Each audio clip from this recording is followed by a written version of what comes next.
Okay, so last week we talked about two decision making frameworks. We had the pros and cons list, and then we had the decision matrix analysis, I believe it was.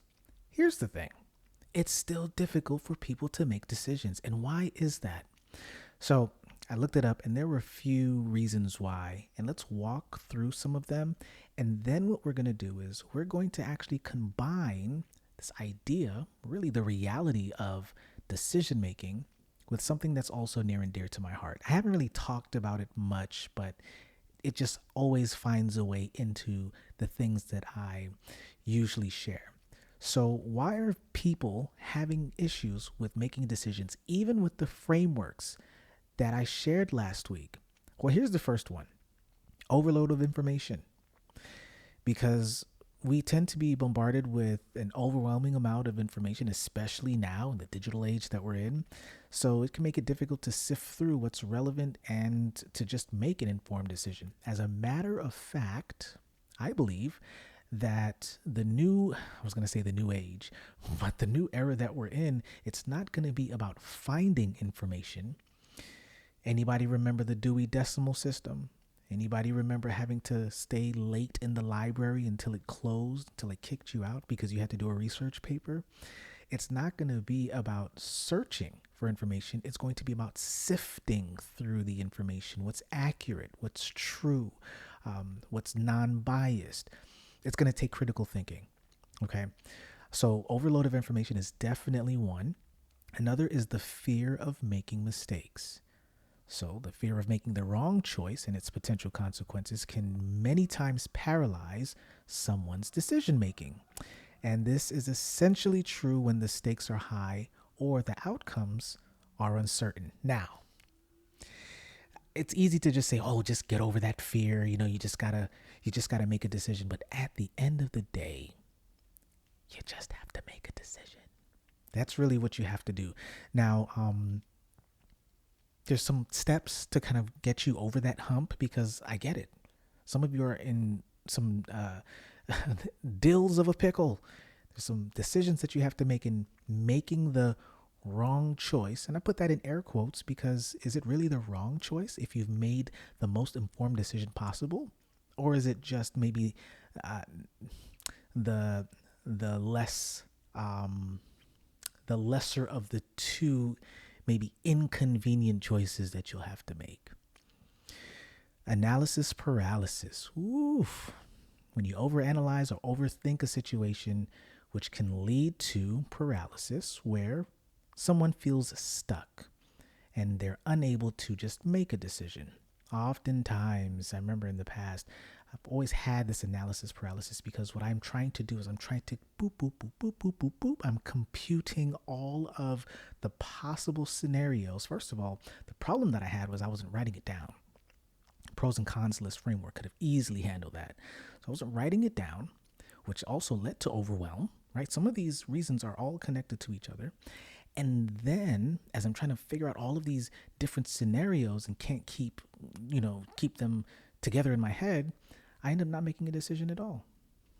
I've gotten so much better, especially when my adaptive disc assessment personality is a high D, making quick decisions. Very interesting. Okay, so next one is the lack of confidence or self-doubt. So doubting one's own judgment or the ability to make good decisions can hinder your decision-making process. In other words, you got to trust yourself. You have done what you needed to do in order to make the informed decision, and then you have to trust that you made the most use of your capacity in order to decide. That was a mouthful to say that you've just made the right decision. Now, I say right because is it really right versus just the most opportune one? But you get my point. The point here is you just got to trust yourself. The next one is emotional influences. So emotions can heavily influence your decision making, sometimes leading to impulsive or irrational choices. Thinking about making a big purchase, they usually say wait about 48 hours and see whether or not you still feel the same way 2 days later. Is it really urgent? The Eisenhower matrix is really great, by the way, when it comes to asking the questions: is it important? Is it urgent? And based on its importance and based on its urgency, you can do a few things. Maybe you can delegate that task. Maybe you can delete that task altogether. Maybe you plan to do the task in the future, or maybe you decide to do it immediately. That's when it's important and it's urgent. So, emotional influences are major when, major influences when it comes to especially high stakes decisions. So you really have to just take a step back and ask yourself, if I do this, no, first just ask yourself, period. Because oftentimes with emotional decisions, you're not really asking yourself anything. All you're doing is going into the motions. You're reacting versus rationalizing. Cognitive biases. Ooh, this is a big one. So these are mental shortcuts that our brains use to simplify decision making, but they can often lead us astray. How so? Well, some examples are confirmation bias, where we favor information that confirms our existing beliefs. See, I knew it. That's what it said in the news, and so this is what it's got to be. Or the sunk cost fallacy. Oh, that's a tricky one. This is where we continue to venture due to the time and resources already invested. Listen, I already done spent so much money in this. I've already invested so much time in this. I might as well keep at it until I get something out of it. I believe those that struggle with gambling, I believe the sunk cost fallacy is definitely one of the biases that they carry into their betting behavior. Is because, listen, I'm all in. I have nothing else to lose. I got to keep going, right?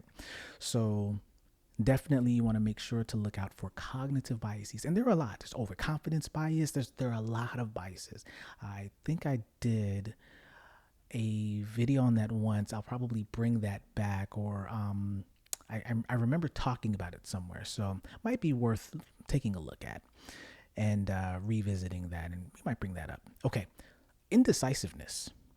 Some individuals just naturally have a more difficult time making decisions, just in general, often due to personality traits or a lack of decisiveness.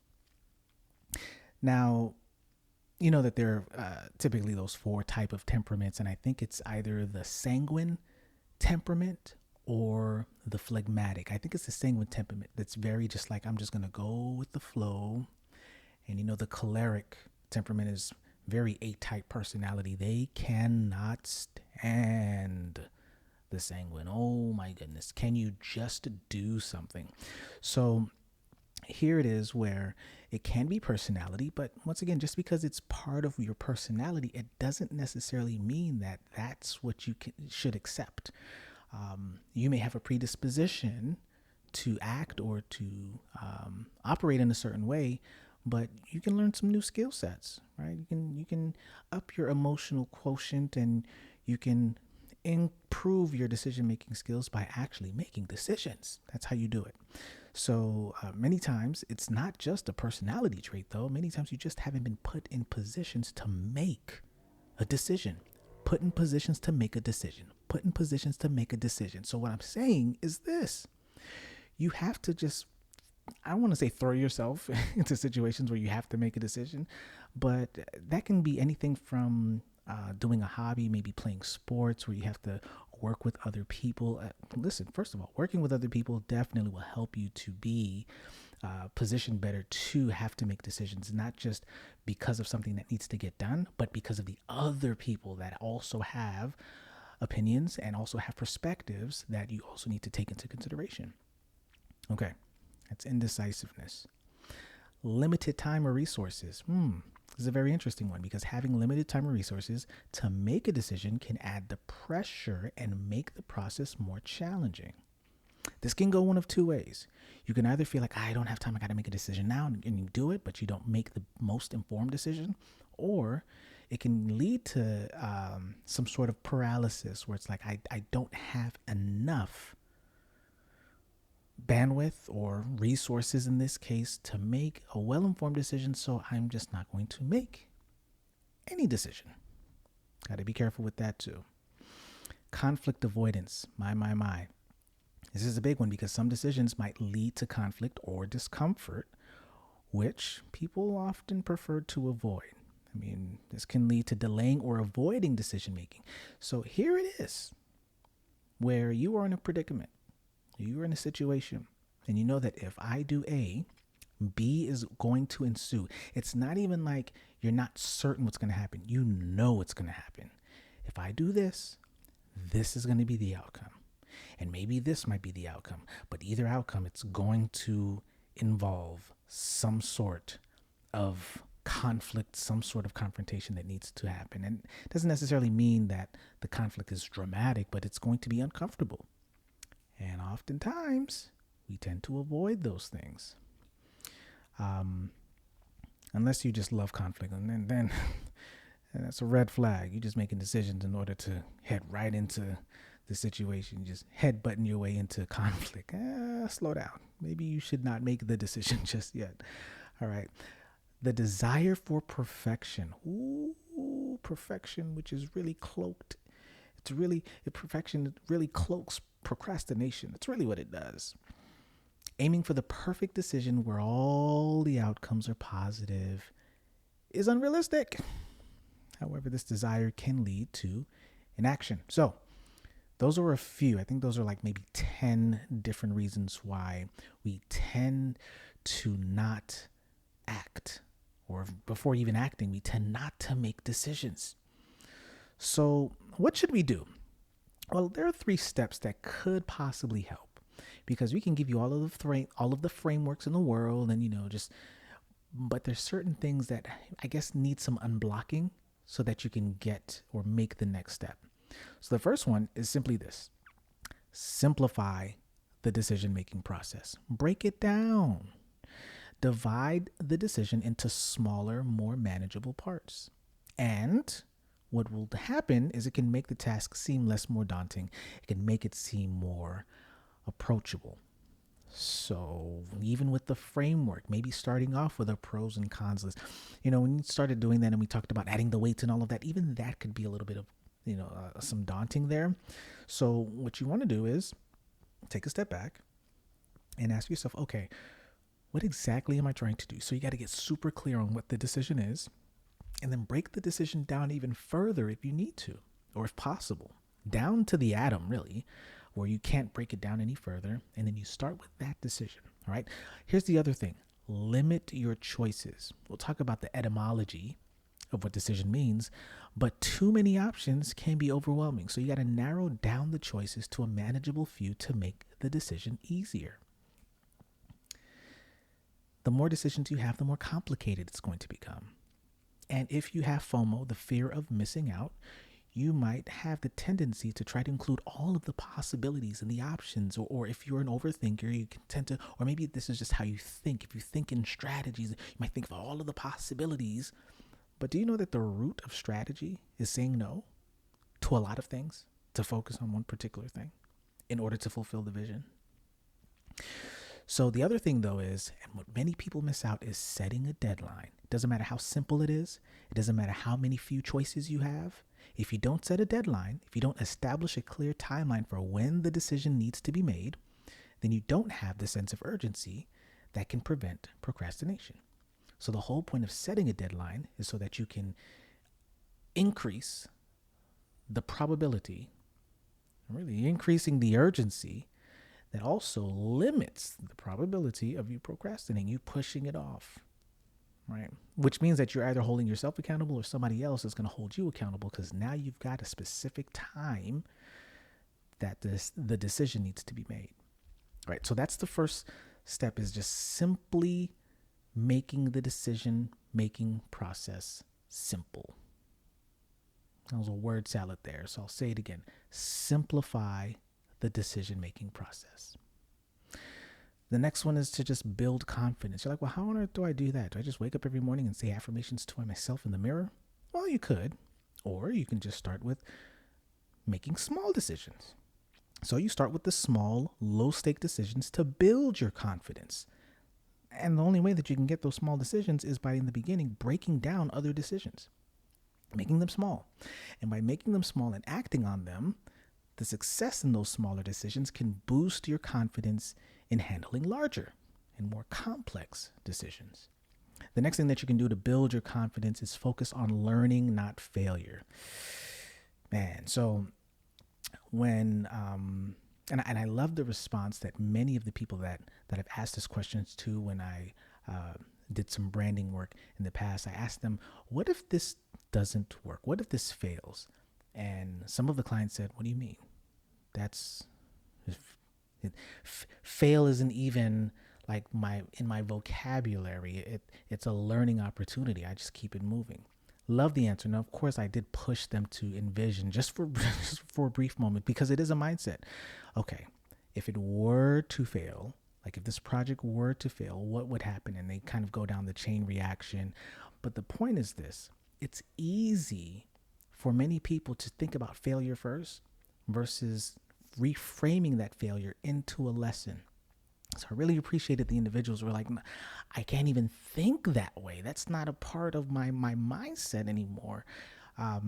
But focus on learning, not failure. Frame your decisions as learning opportunities. And so what you want to do is you want to emphasize that mistakes are a part of the process and not a reflection of your ability.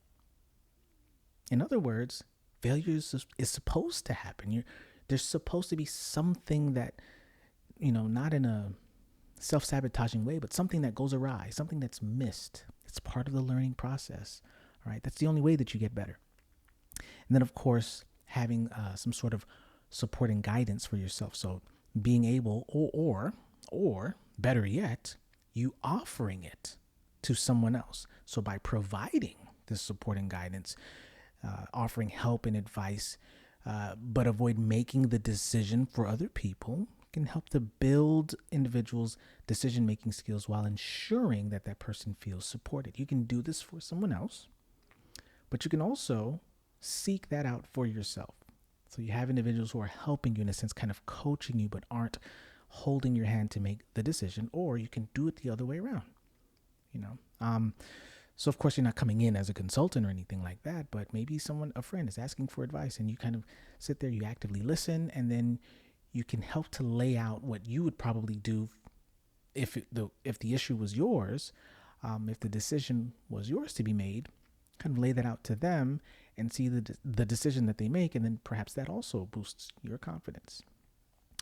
And then, of course, here, last but not least, creating an action plan. Now, that just sounds like a lot, but I would even say, instead of a full-on action plan, maybe just think about the framework that you can use. That can be an action plan too. We just talked about the pros and cons list. We talked about the decision matrix analysis framework. So what you want to do is you want to set clear, achievable goals, right? Define what needs to be achieved through the decision. And with these clear goals, it can help you to guide a clearer decision-making process and provide a sense of direction. Now, here's the thing. Without clear goals, it's going to be hard to articulate a clear decision. Like, what are you making this decision for? Right? So there's some kind of one hand washing the other here, where it's like, okay, you do have to make a decision. However, are you even in a space and not even a space, but do you even know what the end goal is? What's the end game? And if you don't know what the goal is, then you kind of got to understand, why are you even making this decision before you even try to articulate what that decision is, right? Of course, a step-by-step plan is another way to do this. So once a decision is made, you outline the steps needed to act on it, because many people, they make the decision, but they fail to act on it. So make those steps bite-sized, just as you did with the decision. Simplifying the decision, you simplify the steps that it takes to act on it. So the plan should be practical, should be straightforward. Break down, once again, those actions into smaller tasks. And then what you want to do is monitor the progress and adjust as needed. We talked about that. Last week, just making sure that after you commit, you need to assess the commitment. You assess the commitment of the decision, of the actions that you've made. That's the only way that you know how or even if you're making progress, right? So check in on the progress of the action plan regularly, and then just be ready to make adjustments if necessary. And of course, celebrate. Celebrate the small successes, which will help you to maintain motivation. That's one of the things that I struggle with in the past, and even sometimes now, is just celebrating the small wins. Don't just say, okay, great, done, what's next? Take time to be in the present. We talked about that as well. And after taking time to be in the present, you then celebrate. Wow, I accomplished that. Look at you. Go ahead with your bad self. Like, big yourself up just a little bit. Come back down to earth and move on to the next step. Okay, so the interesting thing is the etymology of the word decision comes from the Latin word decisio, which means a cutting off. And the reason why that's so interesting is because the whole idea of making a decision means that you're leaving something out. You're doing one thing instead of something else. So you're cutting off opportunities, you're cutting off other options, other behaviors, other solutions potentially for a specific behavior, solution, direction, option, whatever it is. And so that's why I find it so interesting, because when you think about decisions, think of the idea of cutting something off. The whole idea, the whole reality of a decision is to not have too many. The whole idea is so that you can hone in, focus on one thing, make that decision, and then you act and make another decision, and then another decision. Now, sometimes these decisions are so packed in and they're closely done that you don't even realize, which is why we don't even realize we make about 35,000 decisions every day. We don't even realize that certain, as soon as I do this, I do this, I do this, I do this. And so it just feels like one fluid motion. But no, you just made like 4 decisions in a matter of maybe, 4 minutes, not realizing that because I did the first thing, I now have to decide to do another thing, which, because I went this direction, only limits me to these particular decisions. Now, I said I was going to talk about another thing that was so near and dear to my heart, and that is design. I love design. And there's so many ways that design works, and so many forms that it comes in. Many people, they often think, when they think of design, they think of user interface, they think of the colors of a screen, they think of Figma, but that's just one type of design. There's, of course, UX design. That's where my home is. But there's strategic design. That's where I'm adjacent. There's all kinds. There's customer experience design. There's so many different kinds of design. But the reason why I like design is because it also follows a set of frameworks that helps you to problem solve, because that's really what it is. So with design, the etymology originates from the Latin word designare, which combines de, meaning out, and then signare, which is to mark or to sign. So it's like this demarcation, to mark out. And by marking something out, you're also leaving something out. I know, it's crazy, right? So design and decision, they definitely go hand in hand.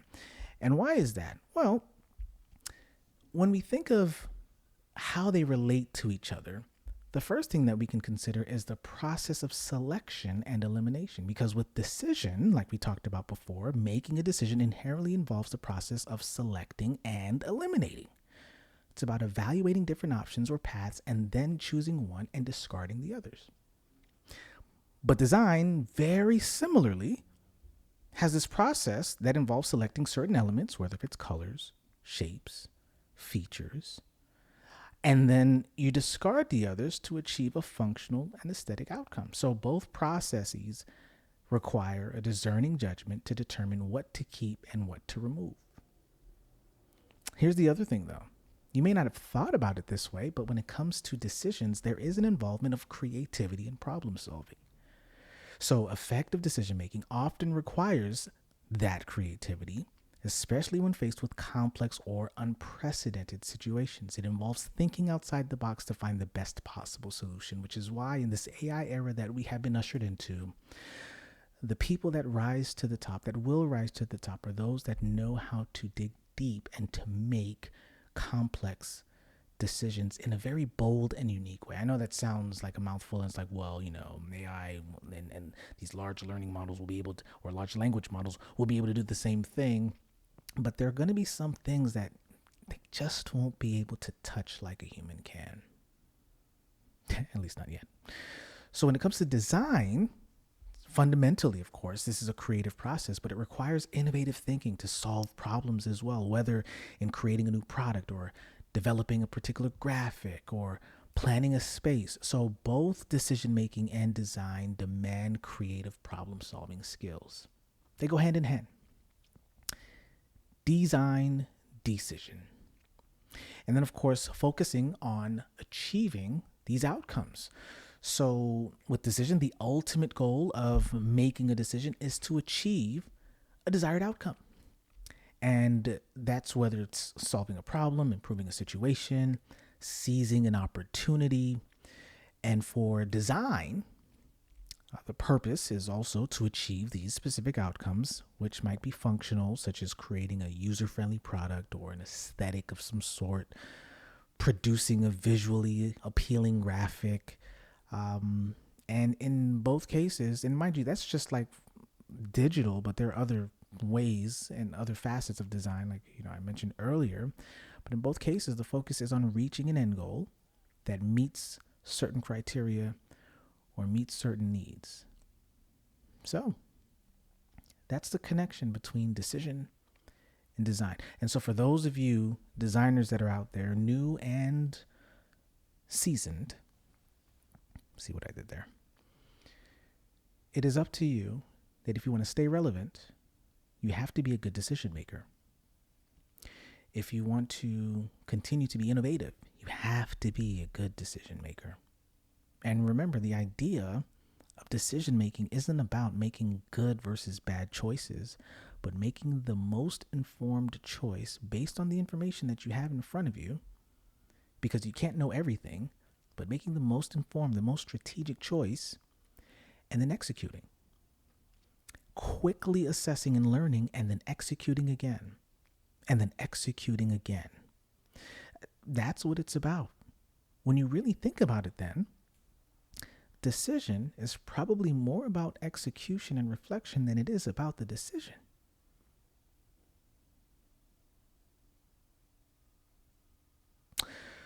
So this week, what we're going to do is we're going to break that down a little bit more.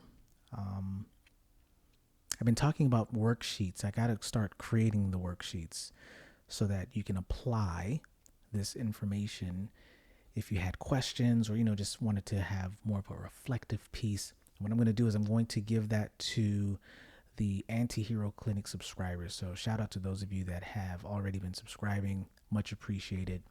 You'll get access to that. And for those of you that are watching it on this end and you're like, I don't know where to get it, antihero.substack.com. That's the place to go. antihero.substack.com. Okay, so we're about 30 minutes in. Had no idea we can actually talk about decision making for another 30 minutes. Perhaps this is just one of the things that we do. Now, I think the goal for 2024, and you let me know if this is something that you might be interested in, is we've probably hit on 5, maybe 6 different frameworks over the last 2-3 months. And I think that instead of just going wide and continuing to talk about more and more frameworks, I think I'm going to go deep and take those 5 or 6 and start to break them down even further. Might be worth exploring in the year 2024, but you let me know if that's something that you might be interested in. The frameworks that we talked about so far has been the reinvention framework. We have covered the anti-hero's journey framework. We have talked about this is in the past. I have this like networking framework that combines the Eisenhower matrix and my own kind of spin on what that is for like kind of reviving your social network and how to do that. Um, I think that there are probably two or three more that we talked about. And so, if that's something that you think might be worth, and when I say deep dive, like we're only taking like those six for the next year, it might be interesting to do that. I don't know. Sometimes I get bored, of just doing the same thing, and then I just try something new. So we might even do that. So just let me know what you think. Hope this was helpful, and I will see you all very soon.